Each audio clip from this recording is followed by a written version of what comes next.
All right. Hi, everyone. Welcome to Mindgasms. So, I'm going to read chapter 21 of my novel called The Cold Darkness of the Night.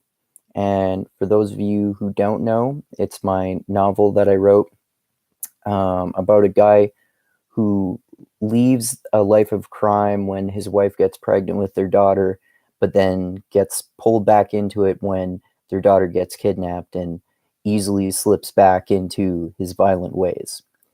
So, here is chapter 21 of The Cold Darkness of the Night. Dr. McTeague put his black cordless phone on the damaged mahogany coffee table in front of him, resolved to find out anything he could about the abduction of Michael's daughter. He barely registered the splintered wood and pockmarked, cracked glass of the table. As the shock of his assault wore off, he realized that he should assess his injuries. Standing up, he went to his bathroom past the front entryway. James was dumbfounded by his appearance in the mirror.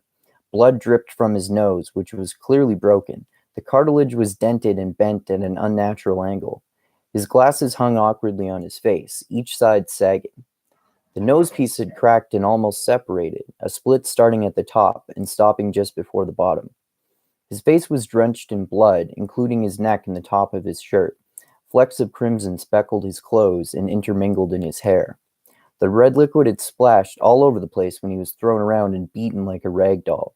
He had been powerless to the speed and brutality of his assailants. The doctor gingerly removed his jacket.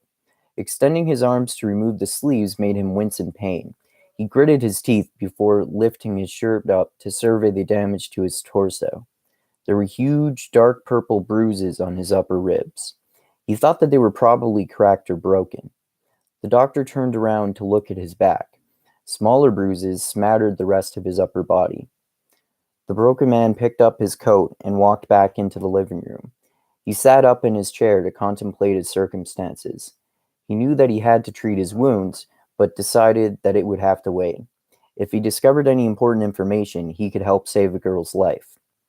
Dr. McTeague went to his office upstairs and turned on the laptop on his small oak desk. He scoured the internet, searching for clues, and called anyone who might assist him. All right, so that's chapter 21 of The Cold Darkness of the Night. A really short one, like almost all of them. And as I always do, I'll add the link to the playlist with all the novel chapters that I've read here so far on my YouTube channel, along with the link for all of the novel chapters that I've published so far on my blog. I have way more on there than I do on here.